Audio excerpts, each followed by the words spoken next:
This is lesson A8, Making Predictions with Experimental Probability.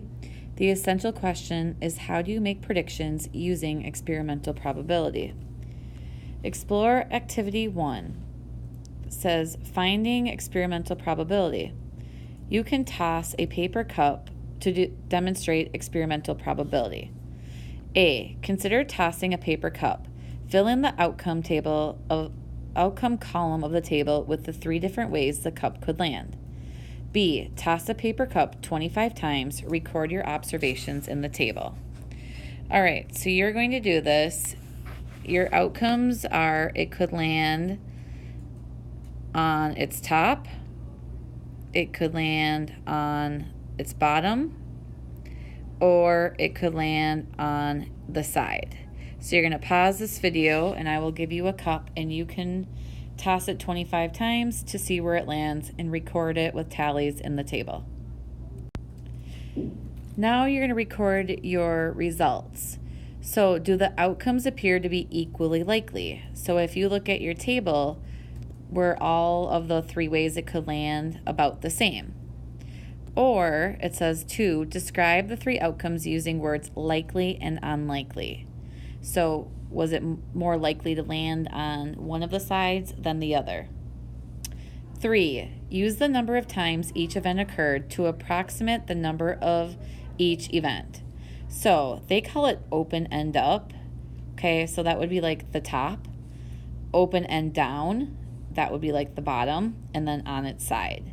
So you're going to look at your chart here and you're going to count how many times it land on the top out of 25, how many times it land on the bottom out of 25, and then how many times it land on its side out of 25. And then for number 4, you're going to make a prediction. What do you think would happen if you performed more trials? And number 5, what is the sum of the experimental probabilities? So when you add these fractions together, what do you get? Calculating experimental probability.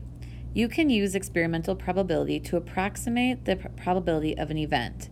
An experimental probability of an event is found by comparing the number of times the event occurs to the total number of trials. When there is only one outcome that results in an event, it is called a simple event. For example, for the experiment of rolling 2 number cubes, the event of a 2 is a simple event because there is only one way to roll a 2. But the event of 4 is not simple because there are multiple ways to roll a total of 4. So to find experimental probability, you take the number of times the event occurs and divide it by the total number of trials. Example 1. Matt has a bag of marbles. He removed 1 marble at random, recorded the color, and then placed it back in the bag. He repeated this process several times and recorded his results in the table. Find the experimental probability of drawing each color.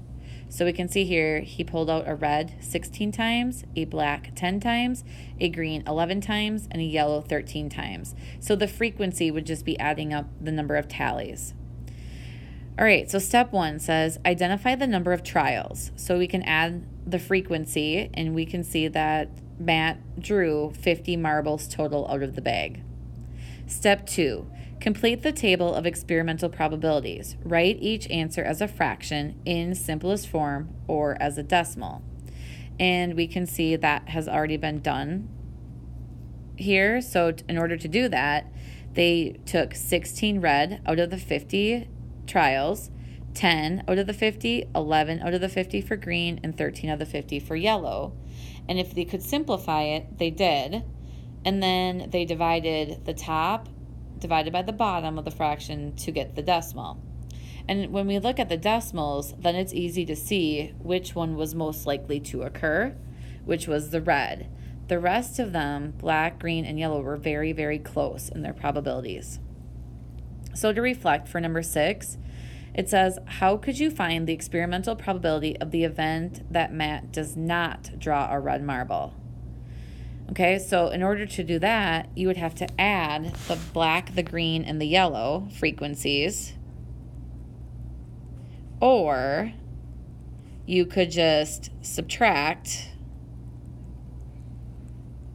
16 from 50, so 50 minus 16, to get how many will be left over, and that would be the probability of not getting a red. Making predictions with experimental probability. A simulation is a model of an experiment that would be difficult or inconvenient to actually perform. You can use a simulation to find an experimental probability and make a prediction.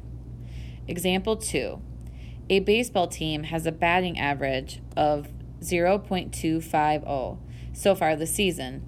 This means that the team's player gets hit in 25% of their chances at bat.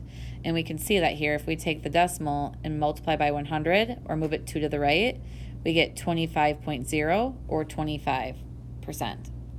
Use a simulation to predict the number of hits the team's players will have in their next 43 chances at bat. So for step 1, it says choose a model. Batting average is 25% or 0.250. So if we read this number, it's 250 thousandths. So they wrote 250 over 1,000, which is equal to 1/4. A standard deck of cards has 4 suits: hearts, diamonds, spades, and clubs. Since 1/4 of the cards are hearts, you can let hearts represent a hit. Diamonds, clubs, and spades then represent no hit. So what they're doing is, since we can't go out and actually keep performing this player's batting average, we're using cards to represent whether the person is getting a hit or not. Then number 2 says, perform the simulation. Draw a card at random from the deck, record the results, and put the card back into the deck. Continue until you have drawn and replaced 43 cards in all. Since the team has 43 chances at bat, you must draw a card 43 times. So if we look here, they did this for us. So an H, which would mean a hit, was a heart, D was a diamond, C was a club, and S was a spade. And here are the 43 times they drew the card. From here, we could count how many hearts did they draw. So 1, 2, 3, 4, 5, 6, 7, 8, 9, 10, 11. So what that would mean is that they got 11 hits out of the 43 chances at bat.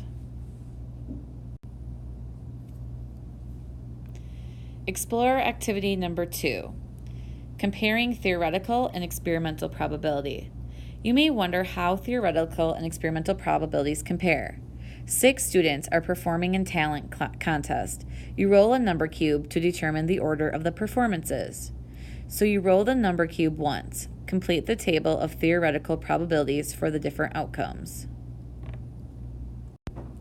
So if we think about this, there's only number 1 out of 6, 1, 2 out of 6, 1, 3, 1, 4, 1, 5, and 1, 6.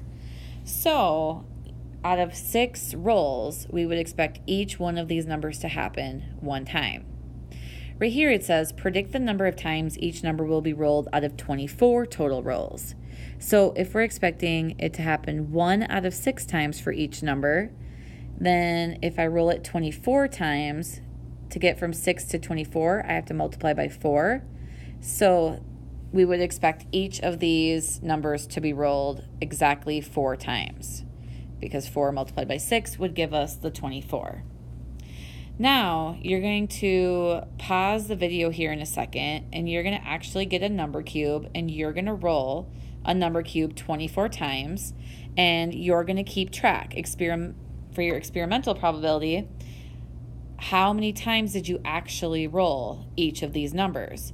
And then you're going to write that number out of 24 down here. Once you get that done, you're going to look at the tables you completed and talk about how did your experimental probability compare to your theoretical probability.